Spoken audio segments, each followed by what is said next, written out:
When you get shoved, what comes out? Hey!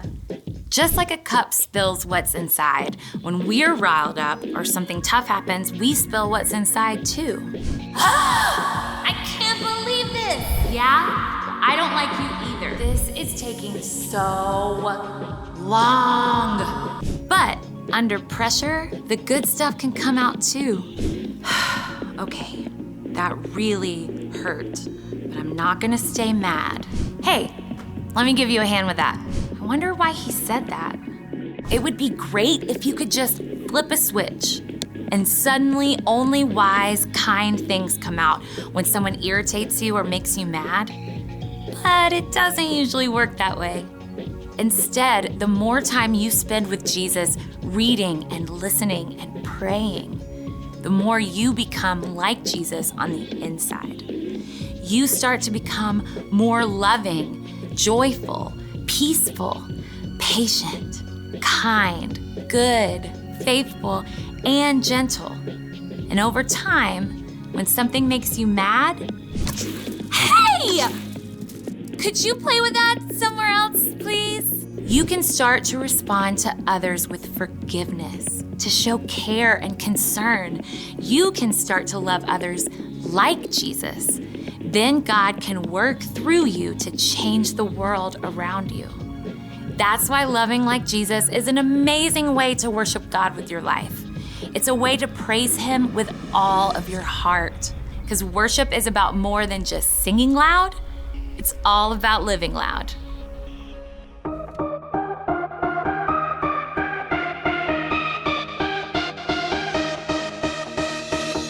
You spoke one word and the dark became light. I believe it, yeah. You spoke my name and my heart came to life. I believe it, yeah. I wanna sing about it, I wanna scream and shout it. I'm gonna sing it right now. At the top of my lungs I sing. With all of my heart I will praise you. God, you are everything. You're the reason that I lift my voice. At the top of my lungs I'll sing. With all of my heart I will praise you. God, you are everything. You're the reason that I lift my voice. At the top of my lungs. Yeah, at the top of my lungs.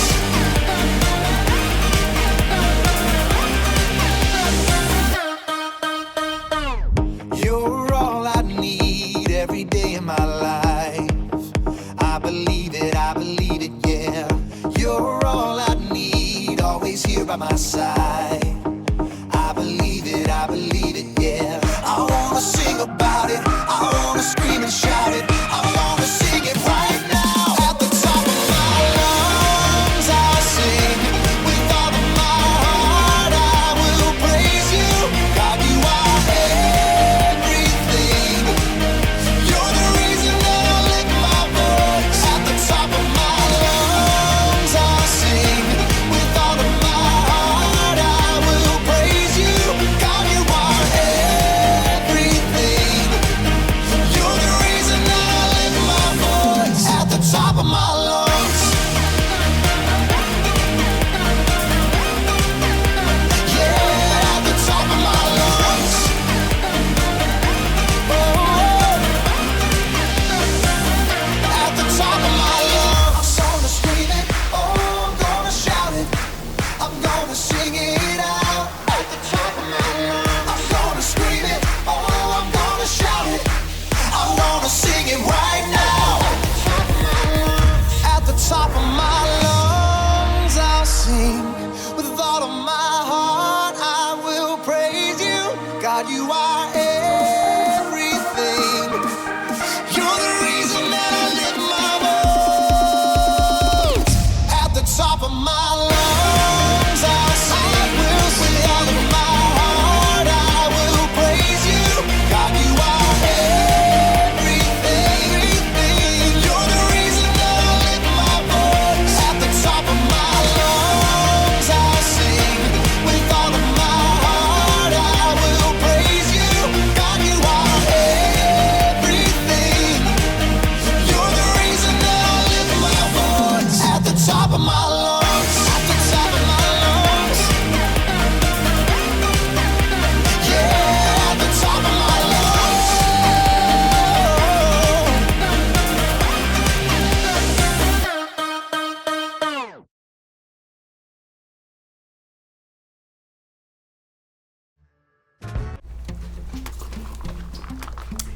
Ooh, it's cold. Oh, that's nice. Hi, welcome to Story Lab. This week we're taking a look at the story of a guy whose big mess-ups didn't keep Jesus from giving him a very big job.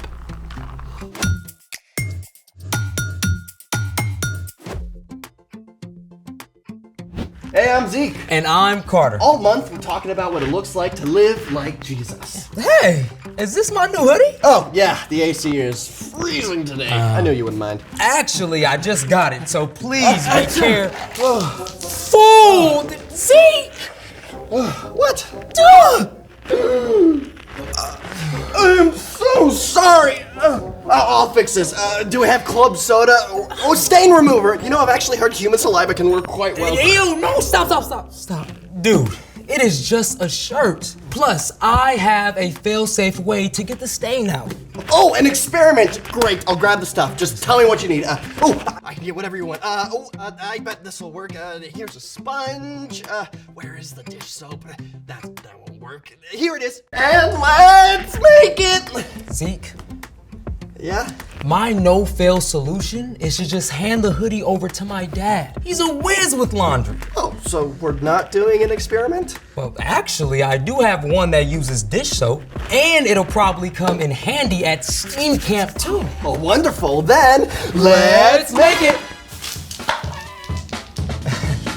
Today, we're learning about surface tension, and this soap plays a big part. Okay, surface tension, dish soap, I'll go with it. Step 1, cut some fish out of a craft foam and make sure the tail forms a V like this. Then, use a permanent marker to give your fish eyes, gills, and whatever else you want.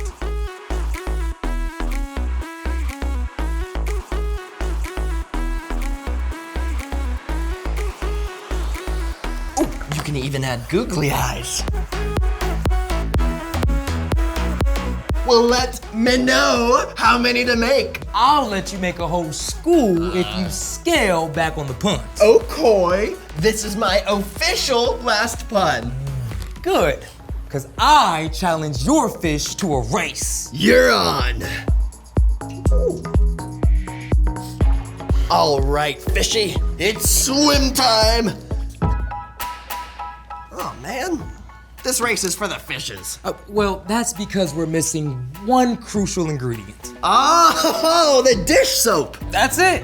Step 2, put a little dab of soap along the edge of your fish's tail and see what happens. Okay. You ready? On your marks, get set, swim. Oh, look! Oh, that was a tie! Oh, man, fantastic! How does that work? Surface tension. Oh, surface tension. Explain? See, Zeke, water molecules are attracted to each other. Oh, how sweet. When we first put the fish in the water without soap, the water molecules formed a thin layer of skin and pulled from all sides so the fish didn't move. What? Let me show you. If I pull on your left arm and tug on your right arm at the same time, which way do you go? Nowhere. I'm being pulled both ways. Right. That's what happened to the fish. It's called surface tension. So how does the soap help? Well, it lowers the water's surface tension on the side that has soap. So this side of the fish no longer had water pulling on it. Okay. But this side did. And that tug is what made the fish swim. Oh, brilliant! Let's race them again. Hey.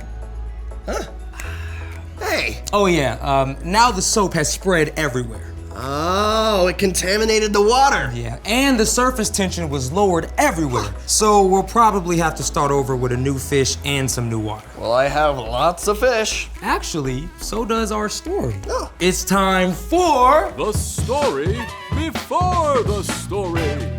Today, we're in John, the 4th book of the New Testament. John recorded stories from the life of Jesus to show that Jesus is God's son. When Jesus lived on earth, he chose disciples to follow and learn from him. One of them was a fisherman named Simon Peter. Now, Peter was an all-in type of guy. He got some things really right and some things really wrong. Peter was the first person to declare that Jesus is God's son. Yet minutes later, he tried to stop Jesus from following God's plan. During the final Passover meal that Jesus ate with his friends, Peter promised to always stand up for his friend. But just hours later, after Jesus was arrested, Peter denied knowing Jesus 3 times. Soon after, Jesus gave up his life and was killed. But he returned to life on the 3rd day and appeared to his friends. Which is where our story starts. Take it away.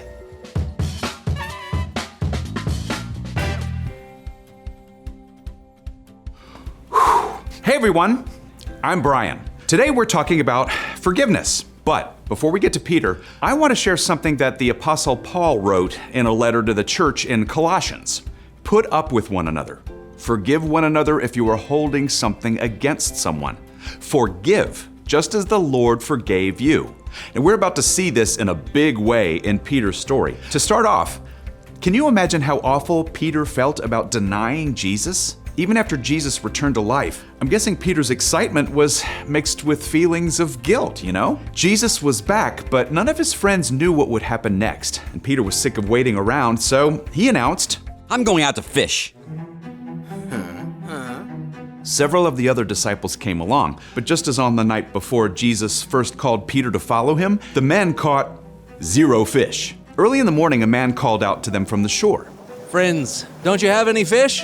No. Throw your net on the right side of the boat. There you will find some. Peter and his friends had nothing to lose, so they tossed their nets into the water. And suddenly, the net filled with so many fish, they couldn't drag it back in the boat. This was almost exactly what happened just before Jesus called Peter to follow him. It is the Lord.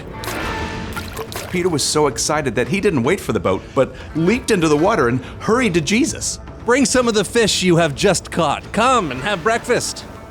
Jesus gave the men bread and fish, and they ate together. When they were finished, Jesus spoke to Simon Peter. Now, I'm sure Peter was wondering if Jesus was going to be angry with him, but Jesus simply said, Do you love me more than these others do? Yes, Lord. You know that I love you. Feed my lambs. What? Where do sheep come into this? So glad you asked. See, Peter knew that Jesus had compared himself to a good shepherd. And Jesus also compared all the people who needed and followed him to sheep. So this was a word picture. Jesus wanted Peter to take care of all the people who would soon begin to follow Jesus. Jesus asked Peter again. Simon, do you love me? Yes, Lord. You know that I love you. Take care of my sheep. Okay, now if I was Peter, I'd probably be wondering, doesn't Jesus believe me? And then Jesus asked a 3rd time. Simon, do you love me? Lord, you know all things. You know that I love you. Feed my sheep. At first, Peter felt awful that Jesus had to ask him 3 times. But here's the really amazing thing. Remember how Peter had 3 times denied knowing Jesus? Now, 3 times, Jesus was showing that he trusted Peter. He was asking Peter to take care of people, just like Jesus. Then Jesus told Peter that things would not be easy for him, and in the end, Peter would even give up his life for Jesus. But still, Jesus said, Follow me. Despite all that Peter had done, Jesus forgave him. Just as Paul wrote many years later, put up with one another. Forgive one another if you are holding something against someone. Forgive, just as the Lord forgave you. And that is the end. Peter must have been so relieved that Jesus forgave him. When someone forgives you, it's like a heavy load is lifted off your shoulders. Hey, that's a great word picture. So, what's our part in this story? You know, all summer we've been learning to live and love like Jesus did, right? And Jesus chose to forgive Peter. And Jesus forgives us for the wrong things we've done the moment we ask. So one of the best ways to love others like Jesus is choosing to forgive. Yeah, so if a kid at school says something mean, you can choose to forgive instead of saying something mean back. Or if your friend accidentally ruins a favorite toy or your favorite shirt, you can choose to forgive instead of staying mad. I mean, even parents need forgiveness sometimes. Like my mom was going to take us to see a movie, but she got the times wrong. So we missed it. I bet you were mad. Oh, I was, but I knew my mom didn't do it on purpose. I love her, so I did forgive her. Well done. Now, choosing to forgive does not mean that you should let anybody keep hurting you. If that happens, tell a grown-up you trust. But when you forgive, it frees you from getting bitter and thinking about it all the time. Yeah, instead, focus on how much Jesus loves us and how he forgives us all the time. Well, thank you for taking the time to chat with me, guys, and sorry I was late. Oh, we forgive you, right, Zeke? Absolutely. Aw, thank you. See you next time. See ya. Bye. So, here's the thing.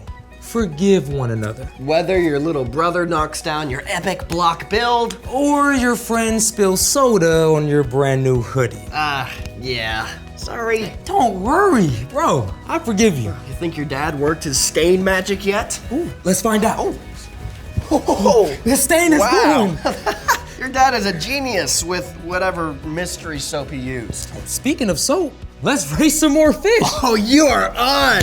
Thanks for joining us in the Story Lab. See you next time. 3, 2, 1, go. Come on, come on. Yes, I beat you. Woo!